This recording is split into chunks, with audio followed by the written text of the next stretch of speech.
দেখতে দেখতে এই তো রমজান মাস শেষ, আজকের লাস্ট রোজা। তো ঈদের প্রস্তুতি চলছে, সকাল সকাল ঘুম থেকে উঠে পড়েছে। আর এই জায়গাটাতে পরিষ্কার করতে হবে, কারণ আজকে কিংবা ঈদের দিনে আমাদের বাড়িতে রসুন আসতে পারে। তো তার জন্য এই জায়গাটাতে রাখতে হবে, তার জন্য পরিষ্কার করে ফেললাম। দেন উঠানটা পরিষ্কার করছি। আজ কয়দিন ধরে পরিষ্কার করে রাখছি, বাট একদিনের ব্যবধানেই এতটা নোংরা হয়ে গেছে। গ্রামের বাইরে অলওয়েজ নোংরা হতেই থাকে। কি করব, তাড়াতাড়ি করে উঠানটা পরিষ্কার করে নোংরাগুলো ফাঁকে ফেলে দিয়ে আসলাম। কিছুটা নিতে পারিনি, ভাবলাম এই জায়গাটাতে আগুন ধরিয়ে দিয়ে, তার জন্য বকাও খেলাম। কারণ এখানে হঠাৎ যদি বাতাস বয় তাহলে অনেক কিছু অ্যাক্সিডেন্ট ঘটতে পারে, তো তার জন্য বকা খেলাম। তো ওইগুলো পরিষ্কার করার পরে দেন এই যে কিছু ধনিয়া ছিল সেগুলো পরিষ্কার করার পরে উঠানটা আবারও ঝাড়ু দিয়ে একটু পানি ছিটিয়ে দিলাম, যেহেতু গ্রামের বাড়ি আর আমাদের বাড়ির রাস্তার সঙ্গে অনেক ধুলা।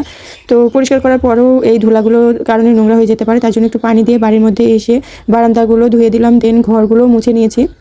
তো অনেক কাজ করেছি, সেগুলো আর দেখাতে পারলাম। 1 মিনিটের ভিডিওতে আর কতই বা দেখাবো। 7 ঘন্টার কাজ জাস্ট 1 মিনিটে দেখিয়ে দিলাম। তো উঠানটাও ধুয়ে নিলাম, এরপরে আসছে নেক্সট ব্লগ। তো ভিডিওটা এই পর্যন্ত, আল্লাহ হাফেজ।